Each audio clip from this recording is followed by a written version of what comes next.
Hoy, en 678, volvió el Tinelli querible. Anteayer. Este muchacho militante acá, esta violencia verbal en la que hemos entrado y cada vez más se siente. Parece ser que sos el enemigo y sobre ese enemigo hay que atacarlo y sobre ese enemigo hay que destruirlo y hacerlo pelota hasta que termine. Y si es posible matarlo, y si no pensás de esa manera, te voy a tratar de destruir de la manera que sea. Y si te puedo ver muerto, bienvenido sea. Porque esta cosa de que yo escuché en algún momento de vamos por todo, parecería ser que vamos por todo es vamos por todo incluso por tu vida o por lo que sea. Vamos por todo incluso por tu vida o por lo que sea. Seguramente yo cuando el otro día dije de las palabras, tuve un informe en el programa oficialista que tienen acá para pegarle a las personas que por ahí pueden opinar diferente. La verdad que es un orgullo salir pensando diferente. Si es necesario, hasta te tienen que cagar a trompadas hasta que entiendas que son enemigos. Palabras de Marcelo espectaculares. Sí. La verdad que habló muy bien. Como suele hacerlo Marcelo, la verdad que siempre que da su punto de vista, lo hace como una apreciación personal, ¿no? Sin bajar línea en absolutamente nadie, sino lo que pensamos absolutamente todos los argentinos. Sí. Sí. Pero anoche... Si llegan a pasar no se va nadie de los de Mora Godoy. Se quedan a ver todo el duelo de tango. Acá se fuman todo el duelo, ¿eh? Como nosotros acá y vemos en síntesis todos juntos con Mario Masachesi. Y después la repetición de 678. Todo acaba hoy, ¿eh? Atención, señores, les voy a comunicar que este programa termina acá. ¡No! El día jueves vamos a saber cuáles son las otras dos parejas salvadas. Y la eliminación pasa para el jueves. Me acaba de llamar Adrián Suárez. Me dice, te tenés que ir ya si no te matamos a trompadas. O te mando a la gente de 678. Así que le dije, no, me voy corriendo, olvídate. El nuevo Código Procesal Penal. Esta idea hiperactiva de Cristina de estar tirando todo el tiempo cosas para tratar de estar delante de la realidad. Ella tiene la idea de que se gobierna con poder de iniciativa. Sí, punto. Con la idea de que le falta un año y que va a gobernar hasta el último día. Aquí estamos instalando el sistema acusatorio. ¿Qué es el sistema acusatorio? Delega en el fiscal toda la investigación, no le quita las facultades que le son propias al juez, obviamente. El juez es el que decide las resoluciones judiciales, el juez, como su nombre lo indica, es el que juzga, es el que absuelve, es el que condena, pero la investigación es conducida, dirigida y está a cargo del fiscal. Pero con una gran novedad, en este caso también introducimos en el código a las víctimas, no como meros querellantes como están actualmente, sino van a poder participar en el proceso junto al fiscal, junto al juez, exigiendo medidas, produciendo medidas e inclusive proponiendo la dirección del proceso cuando el juez y el fiscal no lo hagan. Cristina Fernández de Kirchner vuelve a dejar en offside a la política de la oposición, mientras algunos juegan a hacer política sacándose fotos, la Presidenta sigue, fue el Código Civil, fue la Ley de Responsabilidad Civil, va ahora con el Código de Procedimientos, va con el Código Electoral, Cristina gobierna, la oposición se saca fotos. Nos visita el fiscal Félix Kraus. La persecución de Mañeto a Vudú. Van a terminar convirtiéndolo en un ídolo. Volvemos al Senado. La oposición pide un apartamiento del vicepresidente mediante una licencia. Usted anda de joda con la mancha de Rolando. Y esto está mal, presidente, esto está muy mal. En el Senado está trabajando Gonzalo así. Lo que está pasando en este momento y que van a ver en imagen es lo que está haciendo la oposición cuando se enteró que la sesión la iba a presidir Amado Vudú. Si mandaría a sus hijos a un colegio donde el director del colegio está sospechado de abuso.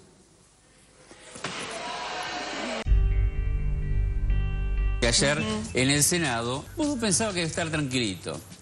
La oposición le dijo, nunca te vamos a dejar de señalar. Vudú está en este momento presidiendo el Senado y otra vez los senadores, como cada vez que aparece él presidiendo, le piden que deje de ejercer su función. El Senado de la Nación, otra vez los senadores le piden a Vudú que se vaya. Otra vez problemas con Vudú, que preside la sesión del día de hoy. Vemos. Ustedes saben que todos los bloques opositores piden al vicepresidente se abstenga de presidir estas sesiones en la Cámara Alta. La persecución mediática más encarnizada que recuerdo en mis años de memoria que he visto detrás de un político. Fundamentalmente en usted se persigue a una política. Fundamentalmente usted es culpable de la lucha por la renta extraordinaria de la tierra, usted es culpable por la lucha de la renta financiera de las AFJP y usted es culpable de la ley de medios. Y que hoy la oposición renuncie, como hace tiempo que ha renunciado, a una agenda autónoma, renuncie a discutir los temas trascendentes del país, fundamentalmente subordinándose a una simple campaña mediática. Otro día de geniales noticias. 1. A la televisión estatal ahora la miden de verdad. A ver los ratings de ayer en horario central. TV Pública 678 6,04, línea de tiempo 4,32, en terapia 4,33. Canal 9, Bendita 6,98, El Señor de los Cielos 7,53, Duro de Domar 5,40, América Zapping 2,86, Intratables 4,10, Animales Sueltos 3,25. Telefe, Viudas e Hijos del Rock and Roll 15,86, Camino al Amor 12,10, Señores Papis 10,13 y el 13, Guapas 10,8, Showmatch 18,33. 2. Más consecuencias del default. Avances argentinos contra el ébola. Ante la epidemia en África, Argentina desarrolló un método para diagnosticar casos de ébola. Es el primer país en Latinoamérica que puede detectar en menos de 24 horas el virus mediante una prueba microbiológica. En diarioregistrado.com. La OMS usará en África un suero contra el ébola desarrollado en la Argentina. 3. Utilizando la lógica de Pau Chávez, todos los argentinos aguardamos una victoria de Edu.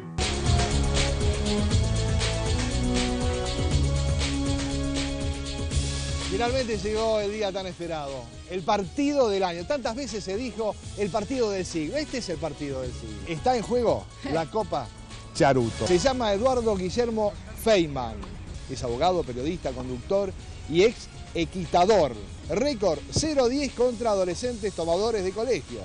Mejor resultado, enseñar el significado de la palabra conchudo. Y aquí a mi izquierda, el señor Andrés Fejerman, conocido como Andy Chango, claro.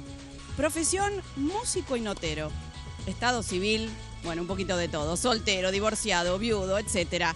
Récord, ser politóxico. Mejor resultado, hacer popular la frase Lucho. Por supuesto, viejo.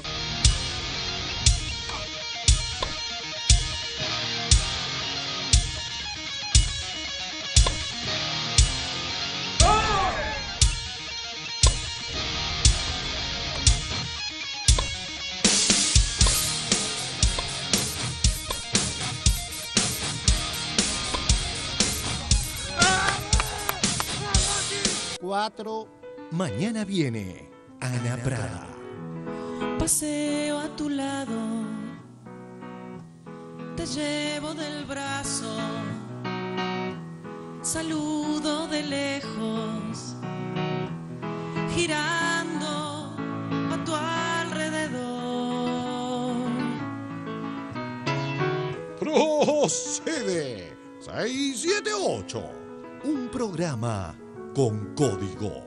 Las causas se extienden durante mucho tiempo, como decía vos recién, 4 años promedio, cuando en los sistemas como el que se propone, que funciona en Chile, por ejemplo, duran 6 meses de promedio, 7 meses, 8 meses. Espejitos del sol, las hojas del camino que llega hasta tu casa.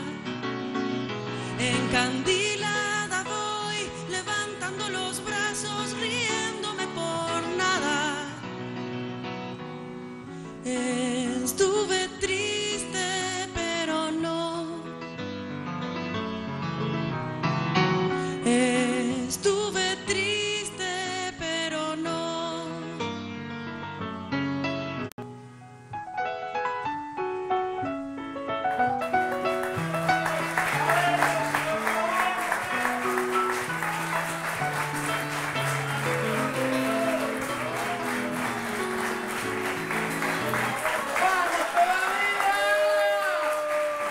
Compatriotas de la Patria Grande, bienvenidos a otra emisión de 678, transmitiendo hoy en el 37º aniversario del nacimiento de Abuelas de Plaza de Mayo. Todo nuestro cariño, nuestro respeto, nuestra admiración hacia ellas. Buenas noches, compañeros columnistas del panel. Voy a presentar a nuestro invitado de hoy, y dado que es un hombre de la precisión, voy a hacerlo leyendo sus méritos. Estoy hablando del doctor Félix Kraus. Aún siendo un hombre de derecho, también es un hombre de los medios. Félix Kraus es fiscal titular de la Oficina de Enlace Legislativo de la Procuración General de la Nación. Conduce Derecho Viejo los sábados a las 17 horas por Radio Nacional, pero los sábados también, un hombre sin fin de semana, a las 22:30 conduce Instinto de Conversación por Radio El Plata AM 1030. Ha estado al frente de la Unidad de Asistencia para las Causas Vinculadas con el Terrorismo de Estado, fue fiscal ad hoc para el Juicio por la Verdad que se llevaba adelante en la Cámara Federal de La Plata, y muchos otros méritos que yo no enumeraré porque tenemos un programa para el día de hoy. Bienvenido, Félix Kraus. Es un placer volver a tenerte con nosotros. Gracias. Vamos a ir al primero de los informes de 678.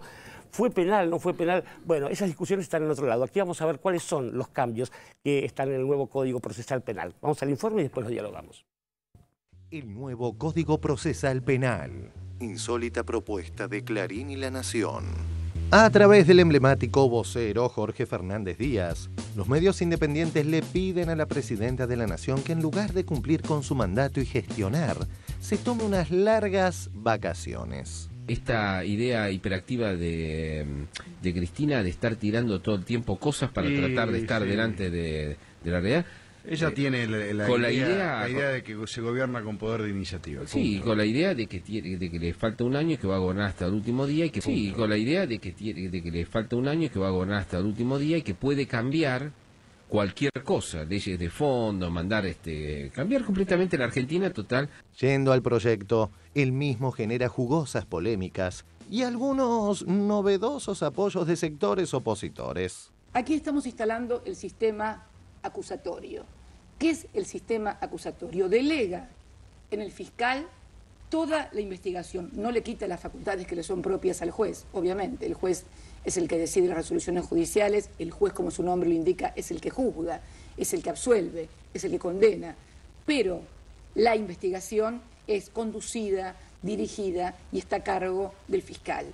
Pero con una gran novedad, en este caso también introducimos en el código a las víctimas, no como meros querellantes como están actualmente, sino van a poder participar en el proceso junto al fiscal, junto al juez, exigiendo medidas, produciendo medidas e inclusive proponiendo la dirección del proceso cuando el juez y el fiscal no lo hagan. Las causas se extienden durante mucho tiempo, 4 años promedio, cuando en los sistemas como el que se propone, que funciona en Chile, por ejemplo, duran 6 meses de promedio, 7 meses, 8 meses. Entonces, digo, ¿cómo? ¿Y esto qué hace? Que las causas prescriban, todas las causas. Justamente, una de las causas son las causas por corrupción, que son causas que prescriben por el sistema que tenemos hoy. Cristina Fernández de Kirchner vuelve a dejar en offside a la política de la oposición. Mientras algunos juegan a hacer política sacándose fotos, la Presidenta sigue. Fue el Código Civil, fue la Ley de Responsabilidad Civil, va ahora con el Código de Procedimientos, va con el Código Electoral. Cristina gobierna, la oposición se saca fotos. ¿Qué impresión le da a este proyecto? No lo vamos a acompañar porque un gobierno no lo debe hacer sobre el final, cuando están ya en un proceso de transición hacia un nuevo periodo o un nuevo ciclo. ¿Ustedes la derogarían en el caso de llegar a ser gobierno? Naturalmente esto inmediatamente tiene que tomar otros procesos. ¿Cómo ve este tema de los cambios del código? Son todos temas que hoy en el procedimiento serían importantes para lograr un procedimiento más rápido, más ágil y con menos vericuetos, ¿no? Muy contento con el envío del proyecto. Esto es Cuénteme por qué. Es un avance, a mi modo de ver, y de muchos, es un avance institucional enorme, porque es una vieja deuda de la democracia argentina.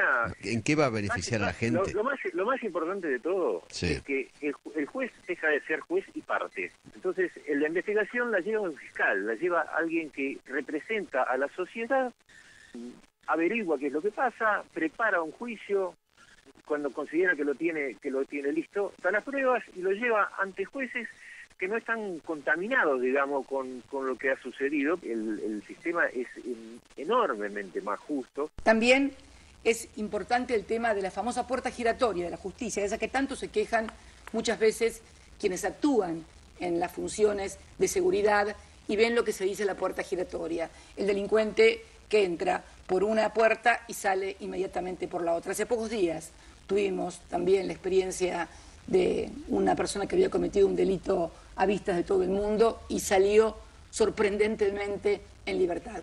Bueno, este nuevo código va a establecer la prisión preventiva. Para terminar con esta puerta giratoria, se debe tener en cuenta la naturaleza y circunstancia del hecho, la conmoción social que haya generado. Cuando hay un hecho que produce conmoción social, no solamente importa si la pena es grave o no, sino también que la sociedad se sienta protegida y segura por sus organismos institucionales y jurisdiccionales. Y también se tendrá en cuenta la reincidencia del autor. Es un clamor de la sociedad que la reincidencia sea tomada como una causal para determinar la prisión preventiva y no otorgar la libertad de quien ha cometido un delito, o por lo menos se presume que ha cometido un delito. Era esperado por casi todo el mundo en el ámbito judicial. Mire, en principio altamente favorable. Es un salto significativo y que tiende a modernizar por un lado, y pienso que lograr eficacia por el otro, ¿no?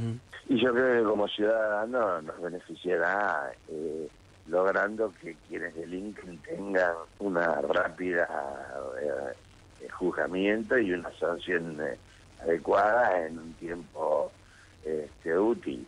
Uno de los fiscales más importantes de la Argentina, que es el fiscal Ricardo Sáenz. Me pareció una buena señal, como lo explicó. La clave de la reforma es ir hacia una tendencia que es la más moderna, que es la imperante en muchas provincias, que es el principio acusatorio por el cual el fiscal investiga y el juez se mantiene como un tercero imparcial. Uno de los fiscales más importantes de la Argentina, que es el fiscal Ricardo Sáenz. Quienes cometan delitos graves van a estar presos desde el primer día de la investigación y condenados en menos de 10 meses. Y también una figura que seguramente va a generar alguna controversia, la expulsión de extranjeros. ¿Pero en qué casos? En aquellos casos en que extranjeros que tienen algún tipo de irregularidad en su presencia en el país son sorprendidos infraganti en la comisión de un delito. Yo muchas veces digo, o lo hacen de mala fe, o son ignorantes, que sería mucho más preocupante, porque dicen, el gobierno quiere reformar el Código Procesal Penal para dar impunidad a los funcionarios. Un proyecto para modificar el Código Procesal Penal. Pero atención, puede hacer que algunas causas de corrupción terminen naufragando y todo quede en la nada. Atención, hay que prestarle atención a este tema. Gracias, Adrián. Muchas versiones que dicen que esto llevaría a la impunidad frente a las causas de corrupción. Muchas versiones que dicen que esto llevaría a la impunidad frente a las causas de corrupción. Este es en realidad probablemente un embate más o una sobreactuación de un poder que ya no existe más. Pero la verdad, empecemos a ver voto por voto quiénes son los oficialistas que acompañan esto. Vayamos a buscar uno por uno y que la sociedad los interpele. Y además le vamos a contar qué va a pasar con los delitos de corrupción. ¿Quiénes van a investigar a los corruptos? ¿Los fiscales de Cristina? En principio es una burrada. La verdad que es exactamente al revés. El Código Procesal Penal de la Nación es para todos los delitos federales del país, todos. Es decir, con fiscales generales adictos, con el sistema acusatorio, perdón, mañana les toca a alguno de ustedes, mañana es ataque político, es ataque para un empresario que no diga... Es un mecanismo incómodo, fascista. Convengamos que tiene un nivel de riesgo muy importante. El procedimiento. Lo que dice la oposición, este código puede servir para que zafen los funcionarios que están siendo investigados. Es imposible, no guarda ninguna relación. Por empezar, porque rige para lo futuro, no rige retroactivamente para su aplicación a hechos cometidos en el pasado. La causa no prescribe. Si el juez o los fiscales no cumplen con los plazos perentorios, mucho más cortos, y con todos los procedimientos que establece este nuevo código, van a tener sanciones, que pueden ser sanciones graves. Uno de los problemas que hoy tenemos es que cuando no pasa nada en un juicio, tampoco le pasa nada al fiscal y tampoco le pasa nada al juez, porque no hay sanción.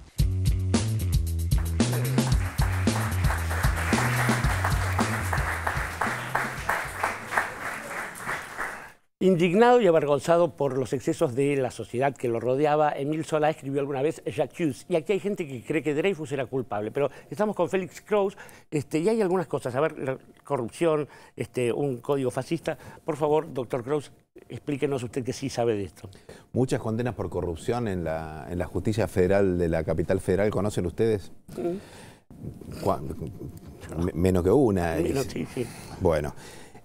Aquí están las sedes de los poderes del gobierno, están las sedes de los grandes poderes económicos, de modo que se dirime en los 12 jueces federales de la capital federal y sus tribunales federales los asuntos picantes, los asuntos gordos, los peces gordos, gordísimos, que en teoría delinquen.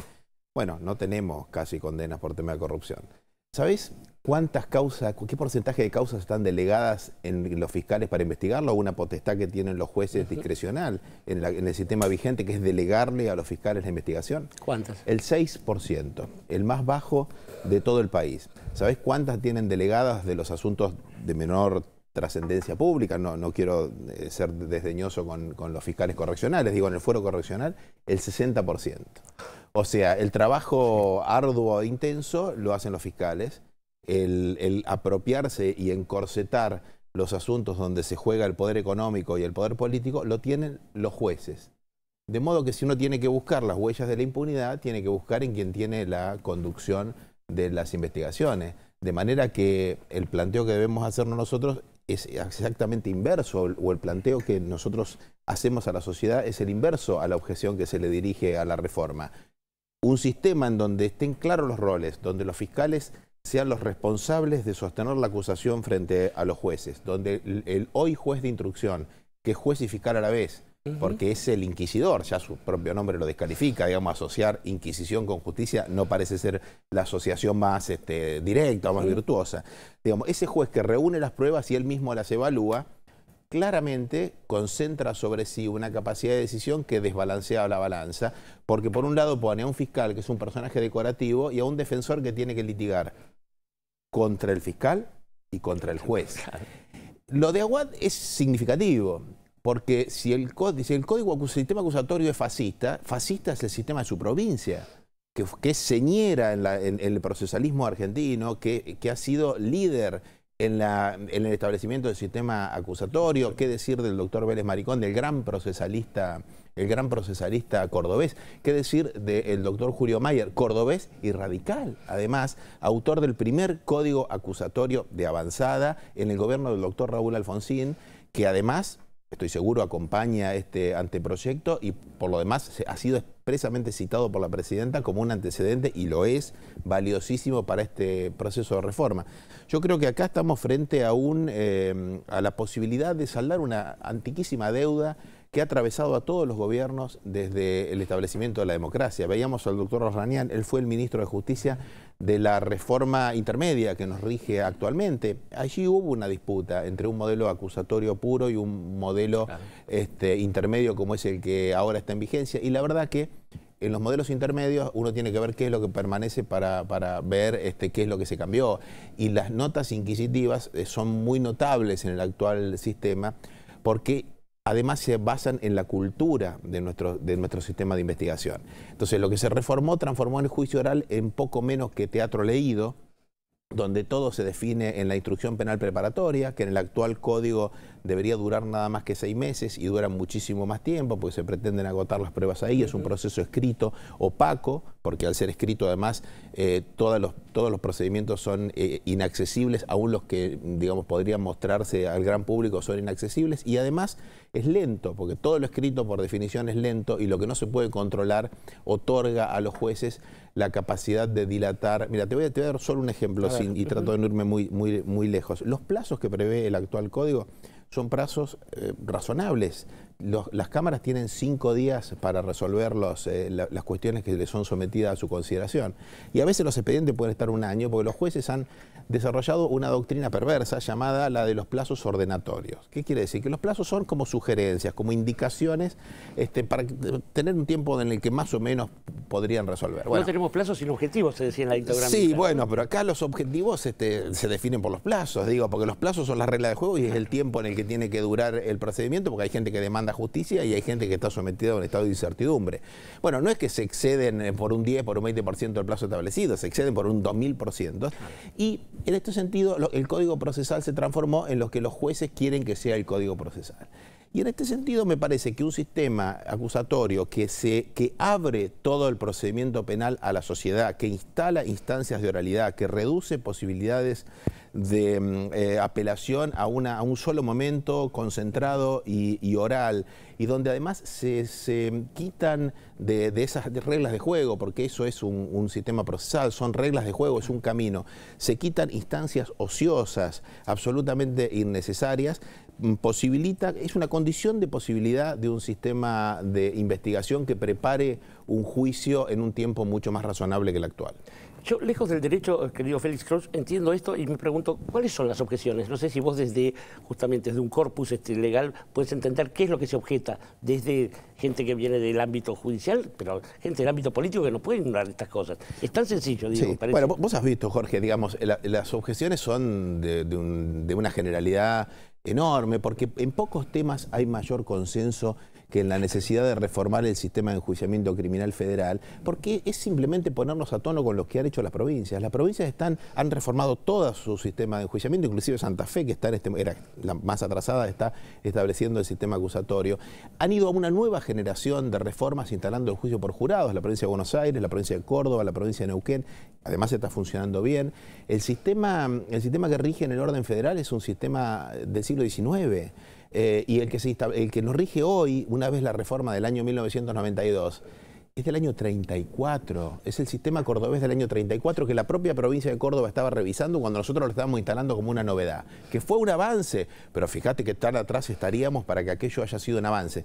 Yo creo que todas las personas que razonan de buena fe, y muchos abogados y muchos juristas entre los legisladores, están de acuerdo en que esta reforma es necesaria y que este proyecto sintetiza además todos los otros proyectos. Tan de acuerdo están que el proyecto del diputado Oscar Abriego, que en su momento fue presentado a la Comisión de Legislación Penal, era acompañado por legisladores de otros bloques. Yo estoy seguro que si aquí lo que prima es un sentido, digamos, de calidad institucional, pero pensando la calidad institucional como la mejora de un servicio que brinda un poder del Estado, no debería haber dificultades para que de una vez por todas, a un cuarto de siglo de iniciada este último proceso democrático, tengamos un código democrático y no un código medieval como ese que todavía nos rige. Edgardo Moca.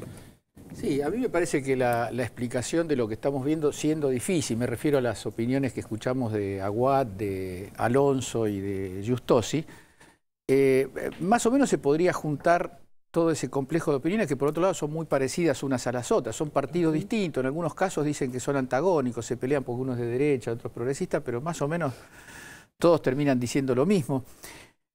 Parece que la oposición quisiera suspender el partido, que el partido termine y votemos, digamos, ¿no? Porque esa idea de la transición, yo no sé de dónde la sacó Giustosi, las transiciones son regímenes que cambian, cae un régimen autoritario, hay que abrir un proceso democrático y entonces es una transición. Acá no hay ninguna transición, hay un calendario político electoral y la política sigue funcionando con toda la normalidad que se puede dentro de ese régimen de deslealtad democrática que ha implantado la oposición, que significa retirarse de la discusión del Código Civil y Comercial y boicotear cuanta iniciativa, aún aquellas iniciativas que se han venido sosteniendo y se han venido demandando desde el lado de la oposición. Me parece que, a ver, Alonso dice que Cristina ejerce un poder que no tiene.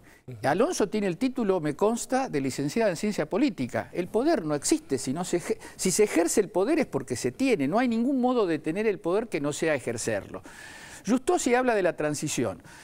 No se sabe de qué están hablando. Ahora, yo creo que están cometiendo un fuerte error, porque se están poniendo en un lugar ajeno y al margen de demandas sociales, algunas de ellas muy directas y muy urgentes, y otras que también son demandas, por más que esta no sea una demanda del gran público, hay una constelación de juristas, de especialistas, de gente que trabaja en la materia, de gente que trabaja en el Poder Judicial, de gente que trabaja en la Fuerza de Seguridad, de víctimas de acontecimientos muy duros que estamos viviendo, de personas que quieren mejor calidad en la lucha por la transparencia de los funcionarios públicos, mucha de esa demanda, la oposición, que después seguramente en los programas, en las plataformas electorales va a decir contra la corrupción, por mayor seguridad, por una justicia más ágil, por una justicia más efectiva, todo eso, la campaña electoral, pero las campañas electorales no pueden remendar los agujeros que se hacen con la deslealtad democrática y con la mediocridad política, ¿no?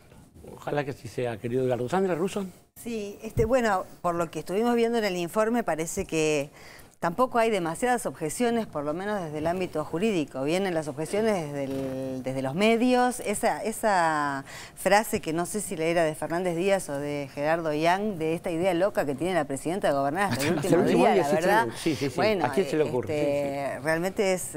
pero yo quería preguntarle a Félix... ¿de qué manera efectiva este nuevo código le abre la puerta a las víctimas? ¿De qué manera pueden participar las víctimas en el proceso? Las víctimas ya participan, pero con una puerta entreabierta. Digo, el querellante es la víctima, es el nombre técnico que recibe la participación como acusador particular en el proceso de la víctima, acompañando al fiscal, que es el acusador público en representación de la sociedad. Los fiscales somos magistrados, pertenecemos al Estado, pero no representamos ni al Estado ni al gobierno. Representamos a la sociedad porque así lo dice la Constitución Nacional. Ahora, el querellante representa el interés directo de la víctima. A lo largo de los años, las incumbencias de los querellantes se han ido ampliando, tanto por la legislación como por la interpretación que los jueces han dado, porque es evidente que es el jugador central, es el que demanda justicia, tiene que tener capacidad de pedir por sí mismo, no solo a través de nosotros como representantes de ese todo difuso. No le voy a decir a Edgardo sobre qué significa la sociedad, ni le voy a preguntar, digamos, me voy a meter con menudo tema, digamos, es una abstracción. Ahora da un paso muy importante, que ya existe en algunos códigos provinciales, que es la posibilidad de que el querellante, ese representante técnico de la víctima, en el proceso pueda continuar la persecución aún contra la opinión del fiscal. En teoría, la factibilidad de la persecución, que es la potestad y la obligación que tenemos los fiscales, debería reducir ese nivel de discordancia a un andarivel muy estrecho entre la posición del fiscal y la posición de los querellantes. Pero existe a veces distintas visiones jurídicas, distinta evaluación de la prueba reunida. ¿Investigación, por ejemplo? No, distinta evaluación de la prueba reunida, por ejemplo, o de la calificación legal que ese hecho probado con una prueba sobre la que no hay discordancia significa en términos de poder acusar o no acusar. Bueno, en el caso de que el fiscal decida no hacerlo, la querella, es decir, la víctima, puede continuar esa persecución en nombre de su propia condición de víctima. Esto es un gran avance porque es un resguardo de garantía sobre la capacidad de demandar justicia muy importante. Bien, sabemos que este tema va a seguir siendo nuestro tema central, pero queremos detenernos un momento en el camino de Damasco que ha emprendido Elisa Carrió, porque descubrió que el periodismo independiente quizás no sea tan existente como ella creía. Vamos al informe. Carrió finalmente se dio cuenta de que no existe el periodismo independiente. Hace tan solo un año, Carrió solo mostraba gratitud. Tenés media falta, llegaste tarde. ¿Qué tal? ¿Cómo andás? Felicitaciones. Gracias por haber estado acá. Felicitaciones de vuelta. Y gracias a vos. Gracias a vos. Muchas gracias por todo lo que ustedes ayudaron y muchas gracias por todo lo que ustedes ayudaron a que esta campaña de Capital Federal tuviera un resultado extraordinario. Como entonces, una Carrió enojada porque cuando llegan las elecciones presidenciales la arrojan a la banquina, nos confirma que no existe el periodismo independiente tal cual ella sostenía. ¿Qué tal, Lilita? Jorge Granata, ¿cómo andás? Hola, buen día. Yo te voy a decir lo siguiente. Hace 3 meses que vengo diciendo vienen de nuevo por ustedes. TN a 2 voces. Los llamé a los directivos de Clarín. Los llamé a las personas de La Nación. Le dije, vienen por ustedes, articulemos una estrategia. Y nadie me escuchó. Entonces yo estoy en una terapia intensiva, operando como puedo. Muchos estamos operando como podemos. Nosotros estamos tratando de unir a la oposición. Es difícil porque se mezcla el narcoestado con otras cosas y yo al narcoestado no voy. ¿Saben quién es el íntimo amigo del que habla la causa Fondos Blancos fiscal que se va a ocupar de parar el allanamiento a los narcotraficantes? ¿Saben quién es el íntimo amigo de Massa? El fiscal Novo, investigado hoy por narcotráfico. Entonces, cuando uno lee los diarios, y te lo voy a decir, y uno escucha las noticias, y el candidato es Massa para todos los medios. Si derrumban Clarín, no hay más prensa libre en la Argentina. Hoy quedan 3 medios libres después de la ley pluralista. Que si se llevaban puesto a Clarín, se llevaban puesto todos los diarios, todo el periodismo independiente. Clarín es la última muralla. Ahora, yo voy a defender al Grupo Clarín porque es parte de la prensa libre de la Argentina. No tengo ningún problema en defenderlo y lo digo públicamente. Defiendo al Grupo Clarín, defiendo La Nación. Que el Grupo Clarín y tanto como La Nación forman parte de la historia argentina, no son diarios advenedizos. También, ¿no? Son la Argentina. Y el candidato es Massa para todos los medios, que fue el jefe de gabinete de la ley de medios. Uno se pregunta, ¿dónde estamos? La Nata, que ha hecho especiales sobre narcotráfico, insólitamente no le pregunta a Carrió a qué narcotraficantes y a qué candidatos se refiere. Nosotros estamos tratando de unir a la oposición. Es difícil porque se mezcla el narcoestado con otras cosas y yo al narcoestado no voy. ¿Saben quién es el íntimo amigo del que habla la causa Fondos Blancos Fiscal que se va a ocupar de parar el allanamiento a los narcotraficantes? ¿Saben quién es el íntimo amigo de Massa? El fiscal Novo, investigado hoy por narcotráfico. Reiteramos públicamente la invitación a Elisa Carrió a 678, un programa en absoluto neutral e independiente, como por ejemplo A Dos Voces.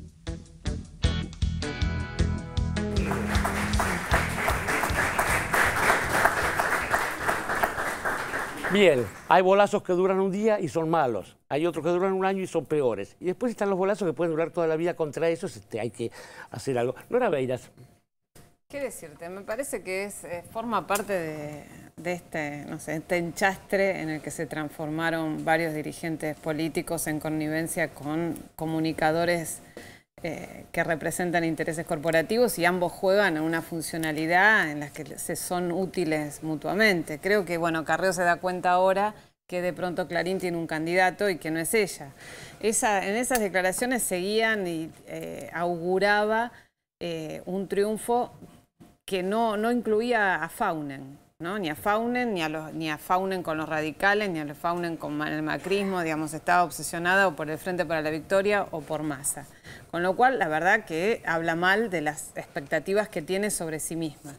Pero me parece que es un personaje que siempre rinde mediáticamente, por eso la siguen llamando, porque dice lo que esos medios en un punto, por más que en este relato le sea conflictivo al discurso de Clarín, hay un punto en que le sigue siendo funcional a lo que ella quiere representar y a lo que ellos representan. Es el territorio que está entre la amnesia y la impudicia, pero Orlando Barone sabe más de eso. No, pensaba justamente cómo si hipotéticamente, remotamente, exóticamente, Elisa Carrió pudiera gobernar, gobernaría sola. Porque derogaría el Parlamento, porque no le gusta nada de lo que hay ahí, derogaría todo, las policías, los ejércitos, todo. Ha acumulado la idea de un poder omnímodo donde no figuran los actores políticos y sociales de su entorno. Es curioso, a lo mejor se prescinde de sí misma también. Hipotéticamente podría ocurrir, prescinde de sí misma. Lo otro, hay una palabra que es muy interesante, que la deberíamos trabajar mejor en algún momento, no hoy, pero tiene relación con esto que hablábamos del código y con las acusaciones de corrupción permanente que parten de los medios hegemónicos, de los políticos, de la oposición, etc. Es una palabra horrible, corrupción. Remite naturalmente la putrefacción de un cuerpo, de un organismo, al agusanamiento. Fíjense, uno no se da cuenta, se le plantea a uno la palabra corrupción y no piensa en esto que yo dije en forma casi gráfica, para darnos idea qué es lo que están significando. Entonces, esto hay que contraatacar de algún modo, esa vaguedad generalizada de la palabra corrupción. Y cuando yo veía, y vos esclareciste, de eso no me voy a meter, porque para eso estás acá vos, para explicar lo que significa el código, yo pensaba que cuando se trata de la ciencia, por decir algo, una ciencia incluso abstracta, los comunicadores, los mensajeros, en cualquier lugar del mundo, lo que hacen es interpretar y simplificar ese pensamiento abstracto de una ciencia, ese entramado a veces inaccesible para un ciudadano cualquiera, como puede ser el lenguaje jurídico. Ahora, ¿cómo puede ser que esos mensajeros tergiversen y no esclarezcan a la sociedad acerca de lo que significa el código? Es decir, no solo les pasa con este tema, confunden con todos los temas. Y lo último que quiero decir es que en realidad no existe una oposición. Yo creo que el gobierno sabe que la oposición es el Grupo Clarín, el Grupo Nación, el Grupo Perfil. Yo estaba viendo algo que no sé si se comentó acá, se los digo, es una anécdota. A veces las anécdotas permiten que cada uno reflexione. Se dio un premio, la editorial Perfil, que no figura nunca entre los grandes, digamos, rivales. Es una comparsa de algunas. Pero es importante por todos los afluentes que además despierta. Otorga un premio a la libertad de expresión, creo que es, y a la inteligencia. Ah, bueno. Sí. Me gustó la sonrisa porque extendieron. A la libertad de expresión y a la inteligencia. Entonces yo, por curiosidad malsana, quise ver, porque a mí me eligieron el peor periodista en su momento, y dije, a ver quiénes son los inteligentes. Bueno, no voy a comentar, los detalles están en las redes y están en Perfil y demás. En realidad fue un acto organizado en la Facultad de Derecho, donde estaba la decana, autoridades de derecho, yo no puedo decir todos los que estaban, habría cientos o miles. Obviamente estaba todo el equipo de la revista Noticias, con Fontevecchi a la cabeza. Obviamente estaba el presidente de la Corte Suprema, Lorenzetti. Obviamente estaba Moreno Campo, que vino de Bruselas, no, de La Haya, ¿no? Y me sorprendió también, bueno, estaba Magdalena Riviniazú, estaban todos No faltaba nadie, digamos. No quiero decir, porque tendría que nombrar a 50. Y había gente, obviamente, de las artes, etcétera, etcétera. Y me sorprendió verlo allí recibir un premio a Cartoon. Me sorprendió, pero bueno, tiene derecho a recibir un premio donde él crea y además es independiente de eso. Esa escenografía de todo eso que yo vi, separemos lo de Cartoon, que es anecdótico. Sí, yo tengo un alto respeto, quiero decir esto, por Mauricio. Pero yo veía todo ese andamiaje de libertad y de inteligencia, para ser más claros como el premio. Digo, ¿qué poder tiene un medio, no? ¿Qué poder extraordinario? No hay un político que pueda convocar eso. Es extraordinario. Un medio es como un encantamiento, un hechizamiento, por un reportaje, por una foto en un medio.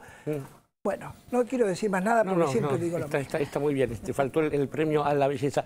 Tenemos que ir a la segunda parte, al segundo informe, mejor dicho, sobre el nuevo Código Procesal Penal, porque hubo tergiversaciones, naturalmente, pero también hubo chicanas, hubo desvíos, y una vez más terminamos hablando de cosas que no estaban en el eje de la cuestión. Vamos al informe y lo seguimos hablando con Félix Kraus.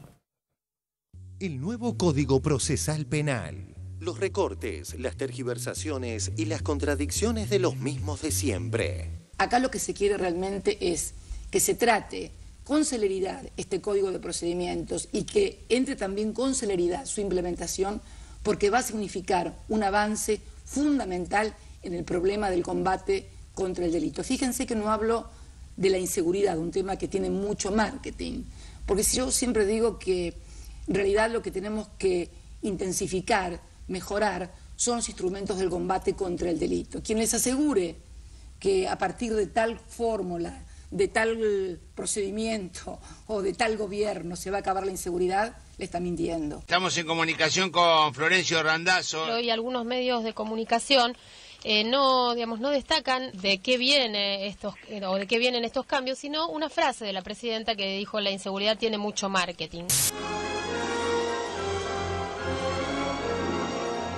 La inseguridad tiene mucho marketing. La inseguridad tiene mucho marketing. La inseguridad tiene mucho marketing. La verdad, con todo respeto, presidente, la inseguridad no es una cuestión de marketing. La inseguridad lo que tiene son muchas víctimas, no marketing, muchas víctimas. Tuvo una desafortunada frase, dijo que la violencia tiene marketing. La violencia tiene marketing.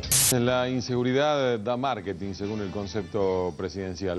La presidenta anoche dijo que la inseguridad tiene mucho marketing.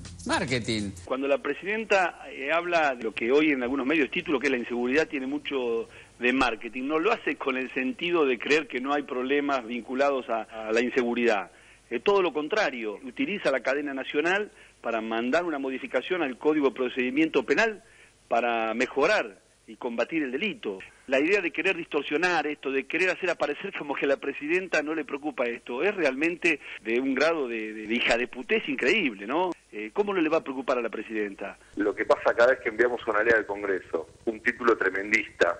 Cuando mandamos la ley de defensa del consumidor, el planteo era que íbamos a entrar a los campos a secuestrar la soja. Es muy probable que puedan entrar a los campos y decomisar el grano que tienen acopiado por una cuestión de la inflación. Cuando sancionamos el Código Civil, el planteo era que íbamos a especificar los depósitos en la Argentina. Sí. Fíjese usted qué cosa tan curiosa, pero a la vez preocupante, que tiene esta ley de la especificación de las deudas. Y ahora que estamos mandando un proyecto para acelerar las causas penales, para que se resuelvan rápido, eficiente y se condene, están diciendo que el gobierno busca anular las causas por corrupción y barbaridades de esas características. Esto es claramente una cortina de humo. El año pasado, cuando discutíamos las leyes de democratización de la justicia, el principal vocero del Grupo Clarín, que es Jorge Lanata, hizo todo un programa periodístico entero diciendo que lo que en realidad había que hacer para reformar la justicia, para democratizar la justicia, es hacer el Código Procesal Penal. Detrás de la investigación lo que el gobierno llamó la democratización de la justicia, el gobierno en realidad no impulsó ningún proyecto concreto para terminar con lo que llamamos en el programa de hoy el colapso judicial. El problema más grave que afecta a la justicia es su administración. Hay causas que demoran 15 años en investigarse y otro tanto en llegar a juicio. Muchos casos de corrupción prescriben y los tribunales colapsan por acumulación de expedientes. En realidad la solución para esto es una decisión política. La reforma de los procesos en la gestión del Poder Judicial que Cristina no impulsó. Probablemente todo este tema de la justicia no se arregle nunca. Y ahora... Démosle bola ahora antes de que lo aprueben, porque después cuando lo aprueban todos nos quejamos y en general ya es tarde. Está pasando con el nuevo Código Procesal Penal. A ver, son un montón de buenas intenciones que dependen quién las use, se transformarán en buenas intenciones o en un desastre. En ningún caso las investigaciones durarían más de un año.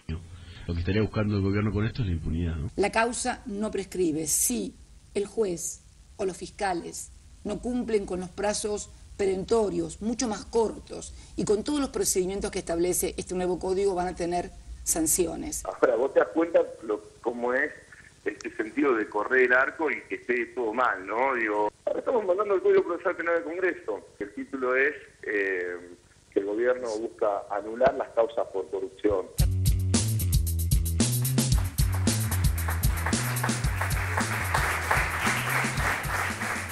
Yo me permito insistir en que realmente dan ganas de tomarlo en broma porque parecen algunos argumentos sacados de un manual de pésimo humor y creo que tampoco hay que indignarse sino explicar una y otra vez. Así que Félix Kraus, ¿cómo es esto de la duración, la corrupción? Realmente es impresionante las cosas que han dicho. Sí, vamos a ser escolares para estar a la altura, sí, digamos. Sí, claro. Esa puerilidad, sí. Si el proceso dura un año y termina en un año, termina con una absolución o con una condena. Esto es... se termina el proceso. Elemental. La posibilidad es que termine con una absolución o con una condena. Son las dos alternativas. Ahora, la causa de deuda externa, ¿sabe cómo terminó? Con el actual régimen, investigado por un juez, con la prescripción. ¿Sabes cuánto tardó para tener una condena raquítica por el asesinato, y no por el asesinato, sino por la privación de la libertad de Walter Bulacio, cuya abuela murió hace pocos días? ¿Cuántos años esa mujer tuvo que luchar? Una familia que perdió a su papá, una hermana con serios problemas, en fin, una familia arrasada por los círculos concéntricos de la violencia, de ese caso de violencia institucional. 22 años. Por Dios. ¿Sabés qué le pasó a la jueza? Y la fiscal Mónica Cuñarro puede dar fe porque un fiscal en el sistema inquisitivo es un perro ladrándole a la luna cuando le reclama al juez. El juez con todo cinismo pone téngase presente, que es como decir ajá, y se acabó. Y sigue resolviendo lo que quiera. ¿Sabés lo que le pasó a la jueza que se sentó arriba del expediente de Walter Bulacio y que obligó a llegar hasta la Corte Interamericana de Derechos Humanos para buscar y que llegue un juez 22 años después y condene al comisario Espósito a 3 años de prisión en suspenso? Nada le pasó. Eso fue lo que sucedió. ¿Sabés el paradigma del absurdo, digamos, de la irracionalidad de este sistema de enjuiciamiento que si lo hubiera escrito Ionesco parecería todavía más racional? No se pudo llegar a juicio porque en teoría no se pudo terminar la investigación preparatoria de la causa por rebelión por el golpe de Estado de 1976. Porque la jueza Amalia Berrás de Vidal no logró terminar la causa iniciada por rebelión contra Videla, Martínez Dios y otros tantos, hasta que Carlos Menem lo indultó en la década del 90. La causa se inició en las postrimerías de la dictadura, tramitó a paso de tortuga por un juez y un fiscal que era la quinta rueda del carro, cuya participación era pedirle, exigirle o sugerirle y en todo caso ir por un recurso que se llama de queja por retardo de justicia a que otros jueces revisaran su pretensión. Bueno, en el sistema acusatorio el fiscal tiene la carga, la responsabilidad y la potestad de acusar. Y el juez de control, el juez de garantías, el juez durante la investigación preparatoria, controla ciertas medidas que son aquellas que se arriman o ponen en riesgo algunas garantías constitucionales de los sospechados, de los investigados. Por ejemplo, una intervención telefónica, por ejemplo, un allanamiento, por ejemplo, la interceptación de la correspondencia. El fiscal, además, mejora la calidad de investigación del investigador material, que es la policía, porque de su éxito depende el éxito del investigador material. Y la policía, la fuerza de seguridad, pobre fuerza de seguridad hoy, que no saben a quién tienen que responder la investigación, si al fiscal cuando tiene la causa delegada, si la tiene delegada porque la ley lo marca, si la tiene delegada porque el juez se le ocurre que se la delega, o al propio juez que le pide otra cosa. Muchas veces son indicaciones contradictorias. El sistema es absolutamente irracional. Por un detalle más, Jorge. Obviamente este código todo el mundo sabía que era anacrónico, empezando por lo que lo sancionaron. De manera que con el paso de los años se le fueron agregando como algunas notas, algunos matices del sistema acusatorio. La delegación, cuando el juez quiera, por ejemplo, en la investigación en manos de los fiscales. Ahí el juez pasa a ser un juez de control, en el esquema, en la arquitectura básica del sistema acusatorio. Pero eso depende del buen humor o de las ganas, del arbitrio del juez. De modo que no hay posibilidad de planificar recursos de un ejercicio a otro, porque no sabemos con qué humor va a comenzar el año el juez de determinada jurisdicción. Y esto sucede, se pelea el fiscal y el juez, y el año siguiente el juez lo castiga al fiscal tirándole por la cabeza todas las investigaciones. Y cuando empieza la investigación el fiscal, si el fiscal lo fastidia mucho al juez, o se pelean en la mitad del proceso, o no le gusta alguna cosa, reasume la investigación, cambiamos de caballo en la mitad del río. Sí. Es un delirio el sistema que nos está rigiendo. ¿Esto es lo que se quiere defender? Es un sistema, es un cocoliche que no soporta el análisis racional de ningún jurista, ningún estudiante de Derecho que haya terminado primer año. Pero bueno, estamos discutiendo el sexo de los ángeles, francamente. Por eso el nivel de objeciones que se le dirigen son generalidades, son vaguedades o son mentiras. Directamente. Suponer que esto tiene alguna coloratura partidaria es realmente canallesco. Sandra Russo. Sí, no, yo quería hablar sobre la repercusión que tuvo esa frase de la presidenta que habló de delito.